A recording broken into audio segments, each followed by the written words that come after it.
Hi guys, welcome to some more Bruiser training and tips. Today we're going to just be going through the fundamentals of handgun shooting. The first fundamental we want to be going over is your stance.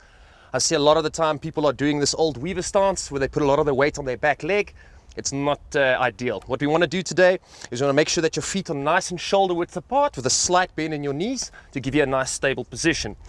What this helps with, if you're wearing a bulletproof vest, it's facing towards your opponent as opposed to the old Weaver stance where you're opening your side up towards the target. So while you're keeping your stance nice and comfy, from there we want to work on what's called your grip. All right, so you want to make sure that your gun hand is nice and up, underneath the tang of the firearm with no gap, placing your thumb on the side of the safety catch. With your opposite hand or your support hand, you want to fill up the remainder of the space, making sure that you're lining your thumbs up correctly.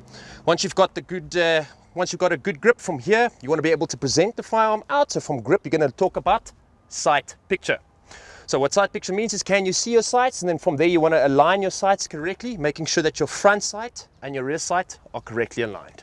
Right, then from there, as you've lined up your sights correctly, we're going to talk about your trigger squeeze. You don't pull the trigger, you squeeze the trigger. So you want to make sure that once you're presented, you squeeze the trigger nice and slow to get an even pull out. What you don't want to do is you don't want to pull your trigger. That's going to create movement on your shot. Right, so from there, once you get your trigger squeeze, what's very important is your follow through. So what you do not want to do is you don't want to shoot and move your head. You want to keep yourself nice and dead still. So from there, you pull, squeeze the trigger, bang, keep your head nice and still, bring it back towards your chest. What you do not want to do is you do never want to drop your firearm either. You want to keep it nice and close to your chest so you can still see what's going on, being able to manipulate it as needed.